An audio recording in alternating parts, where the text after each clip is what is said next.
Hello, magandang araw mga mamshi at sa mga kapwa ko kakunyang. So, discarding kunyang po tayo ngayon, no?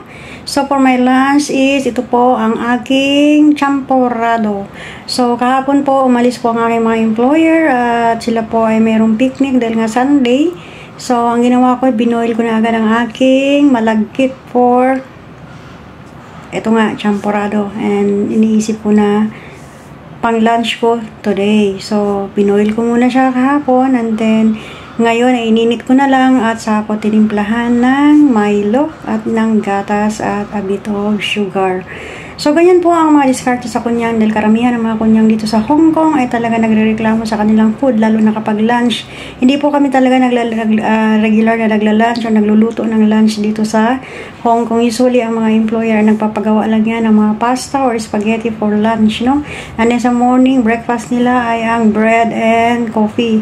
So, ganoon din sa amin, coffee and bread. Alam naman natin na kaming mga Pilipino o tayong mga Pilipino ay hindi sanay kumain ng mga ganyan, lalot na one day, no, ang pagod ng trabaho tapos yun lang kakainin. So, usually ang binibigay sa akin ng lunch ay a pack of Indomie and then 4 pieces na sardinas yung nakapack. Ayan ang binibigay sa akin for my lunch. And then binibigyan nila ako ng bread for my breakfast. Pero sa kape naman, black coffee na lang ang hinihingi ko. And then bumibili na lang din ako ng coffee mate kasi hindi ako nag-sugar, no? Coffee mate and black coffee ang ginagamit ko sa morning. So, okay na ako sa morning.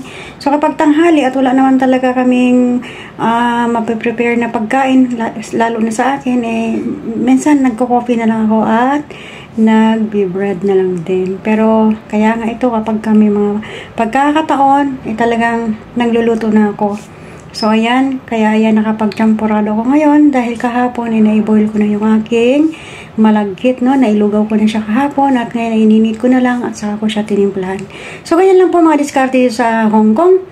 Huwag po tayong mabahala, huwag po tayong malungkot kung tayo ay medyo nagugutom dahil nga sa hindi natin nakukuha o namimit yung gusto natin na kainin, lalo na yung kagaya natin na gusto natin kumain ng 3 times a day ng rice, no? So, diskarte lang po ang ating kailangan. Ako sometimes nagsasayang ako ng marami sa gabi and then kinukunan ko na agad.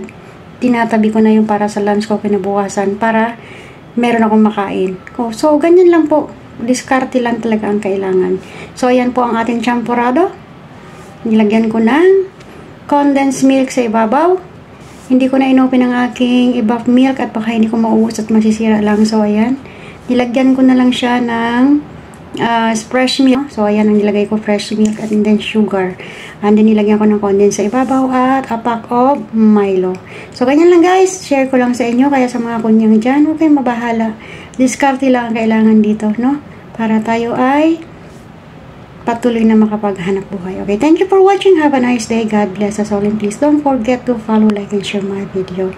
Thank you.